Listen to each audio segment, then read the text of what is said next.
Speaker, sir, for giving this opportunity. And I want to congratulate the senators who brought in, who've read statements in this house today. And I want particularly to support the one that has been led by the Bomet Senator on the media freedom. I come from a county where I think everybody knows in this country that intimidations, blackmailing, and frustrations is the order of the day. I know everybody knows that we are being now, the confirmed gangsters are the ones now controlling the Nakuru County. I think everybody knows that what the governor is doing to undermine my oversight role is beyond this world. I've been even called on private numbers to be threatened, called names. I think you've never seen me entering there like a Mulevi, but I'm being called Mulevi, all sorts of names. But for me now, you've seen even all the lawyers, when they joined hands, they went to demonstrate because of the rule of law. I mean, the way the governor is not obeying the rule of law. And she sent goons who had to throw stones to those lawyers, the learned friends, and they could not even finish the statements that were reading. You've heard nowhere in this country where judges have given up on a case and say they are not going to represent the public on a certain case. You've seen even Chief Justice Kome calling upon how our governor has disobeyed the court orders. Going there now, where our people, the electorate, who came out early morning to elect a governor thinking that she will take them to the next level. We need the Committee for Legal to write a stern letter to the governor and warn her that if she continues that way, the senator will bring a vote of no confidence in this house. And I know you're all going to support me because we cannot allow this. They are saying they are the ones killing devolution, that we are killing devolution, but they are the ones killing the devolution. I think the COG should call our governors and caution them because they are the ones killing devolution. I think we need support from the Speaker of this House because we continue that way. There is no use of having governors in counties. In fact, Nakuru County are saying it's better they stay without a governor than having Governor Susan Kihika. And I'm not ashamed to say this. Thank you. Thank you for giving me this opportunity. Senator. Thank you for giving me this opportunity. Thank you. And we will continue. And the senators should continue, should not be intimidated to do their oversight. She will ensure that we bring order in all the counties, starting with Nakuru County.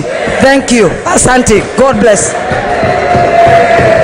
Senator Ledama.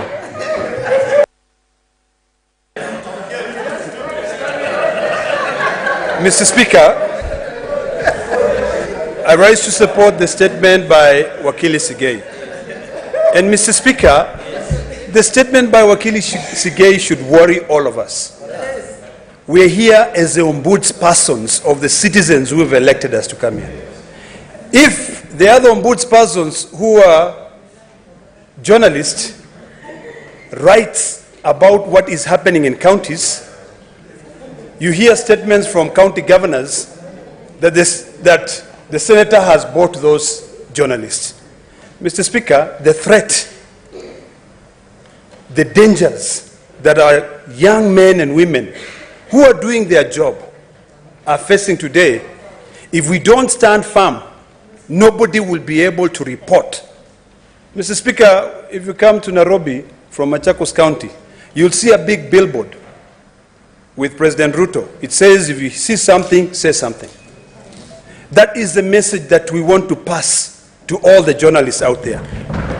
If we cannot be able to defend them, for them to be able to give us information, like for instance, Mr. Speaker, today, one anonymous journalist has sent me a clip and said, Governor Narok using public transport, using trucks owned by the county government to build his own property. If that journalist did not send me that information, how else would I have known? Correct. So, Mr. Speaker, that statement by Wakili Sigei should be taken very seriously. Because freedom of speech, freedom of expression, freedom of information will all be curtailed. Mr. Speaker, the distinguished senator from Vihiga has stated here clearly that two senators here have moved to court to seek for certain information which will help us carry out our oversight.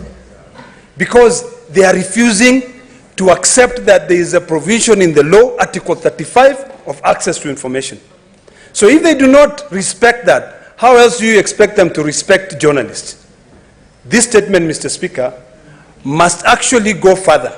In fact, the chairperson of security, because it was not in JLAC, it was in security, Wakili Sigei corrected, must now involve the Ministry of Interior to follow these rogue governors, to find out their communication department, to look at the budgets to see which media houses are being paid the most, which ones are being denied, and you will notice that the ones which are being denied are the ones telling the right truth, the truth of what is happening in the counties. So, Mr. Speaker, we should not just celebrate here, but we should take the statement by Wakili Sigei very seriously. We are losing journalists. The distinguished senator from Meru, not from Meru, from Tharaka, has indicated clearly that there is a journalist who was killed. If we don't speak for them, who will speak for these young people? It's about time that we play our role clearly, we stand firm, because this is a very powerful house, Mr. Speaker. You know, people don't realize how much power a senator has. We are the ones who send the money to the governors. Who says that we cannot all conspire and decide we are not sending any money to them? And this is why I keep on saying, Mr. Speaker, even the Auditor General has got to change the way they carry out their audits. If you audit financial statements, what are you going to see? The statement that I brought earlier today is to be able to look at the performance of that budget, because that is where they are using money to be able to divert money to pay for other things, because they know at the end of the day, when the Auditor General comes, so long as they have all their ducks in a row, their financial statements, they'll get a clean audit. So, Mr. Speaker, I support that statement. And finally, on the statement of capitation by Senator from Kavindu, it is imperative that we all get to know how much is being sent to these universities. We expect children who attend public universities across the country to be able to compete well. But if universities are closed, if universities cannot pay their teachers, there's no way that a student in Mandera or a student in Narok County will get the same skills as a student in Nairobi, because maybe the student in Narok, the university in Narok, they are denied money. So that statement by Senator Kavindu is very important, and we should actually follow that. Finally, Mr. Speaker, the statement by Senator Hamida, I always forget names sometimes. It is important for us to put our foot down, Mr. Speaker. It is this House that draft legislations. It is this House that has been tasked constitutionally to write laws. I feel so sad for Senator Hamida. The first legislative proposal that she brought was hijacked by the Ministry of Health.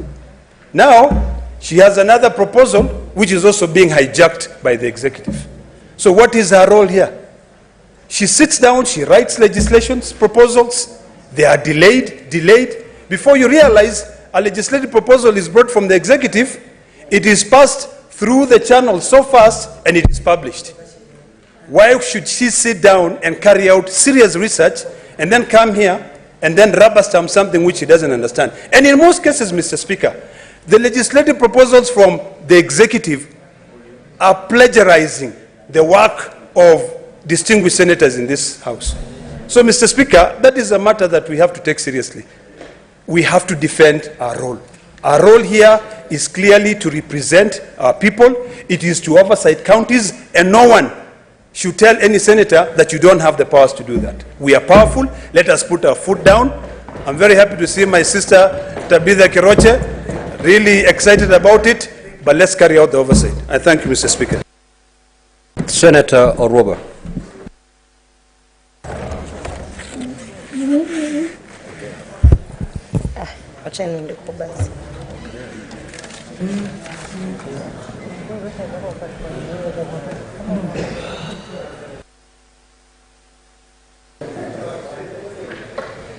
Thank you, Mr. Speaker.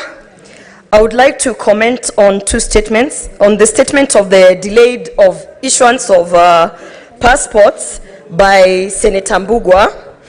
Mr. Speaker, this issue of delayed passport has been discussed on different forums, Mr. Speaker. And I have personally gone out to do my own investigations with my own resources, Mr. Speaker, only to find out that, Mr. Speaker, as much as we have challenges with some of the systems that are there, Mr. Speaker, one of the things that we are refusing to acknowledge and highlight is that we have incompetent people who are actually leading. What is your point of order, Senator Faki? I thought the statement which was to be read by Senator Mbugua was not read. It was deferred. Senator Gloria, have your seat.